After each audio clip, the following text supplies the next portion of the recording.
বাংলাদেশের সবচেয়ে আরামদায়ক বলেন বা ভিআইপি বলেন, যাতায়াত যানবাহন বলেন, বরিশালের সবচেয়ে দ্রুতগামী লঞ্চে, যেটা টিপু 14 বলা হয় এবং রাজকীয় লঞ্চ বলা হয়। এটা হচ্ছে একটি ভিআইপি কেবিন, দুইজন যাওয়ার জন্য, মানে কাপল যাওয়ার জন্য। এই লঞ্চে কি নেই, লঞ্চে কি নেই আপনাদের দেখাই। ঘরের ফ্রিজও রয়েছে, এই যে ফ্রিজ, এসি, ডাবল ফ্যান এবং টেলিভিশনও রয়েছে। এবং আমাদের এখানে দেখতে পাচ্ছি একটা আয়নাদানিও রয়েছে এবং টি টেবিল রয়েছে, চেয়ার রয়েছে এবং আলিশান খাট, মানে লঞ্চে দুজন কাপল থাকার জন্য সুন্দর খাট রয়েছে। এই শীতে আরামদায়কভাবে যাওয়ার জন্য কম্বল রয়েছে, বালিশ রয়েছে। আপনারা বলেন যে বরিশালের খেতার ঘাটটি, অনেকে অনেক কমেন্টস করে থাকেন।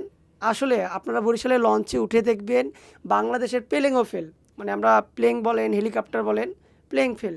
কারণ এই কারণে এই রাজকীয় লঞ্চে কী নেই, সব কিছু রয়েছে। একটা মানুষ যে ঘরে বসবাস করে বা ফ্ল্যাটে থাকে, এই ফ্ল্যাটের বা রিসোর্টের যে ফিলটা পাবেন সেই লঞ্চে পাবেন। মাত্র 6,000 টাকায় এক রাত্রি যাপন করতে পারবেন। এবং তাদের কাছে 6,000 টাকা দিয়ে এক বোতল পানি এবং একটি টিস্যু বক্স পাবেন, এটাই হচ্ছে। আর তাছাড়া কেবিন বয় যে রয়েছে তারা সব কিছু সার্ভিস দিয়ে থাকে। আরেকটু বিষয় দেখাই, সমুদ্রের ভিউ দেখতে পারবেন। এই দেখেন, আমি একটু দেখাই, এখানে বারান্দা রয়েছে। এই বারান্দা থেকে এই পাশটা দেখা, এই পাশ থেকে বারান্দা থেকে সব কিছু দেখা যায়। এবং অ্যাটাচ বাথরুমও রয়েছে, অ্যাটাচ বাথরুম রয়েছে এবং ব্যালকনিও রয়েছে। দেখেন এখানে ব্যালকনি রয়েছে এবং বারান্দা, কত সুন্দর ভিউ, পুরো নদীর ভিউ।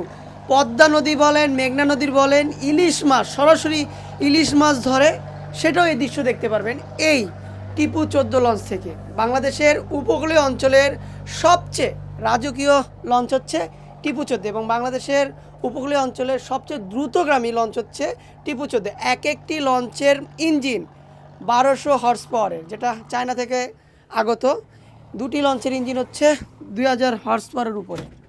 এটা হচ্ছে টিপু 14 লঞ্চ।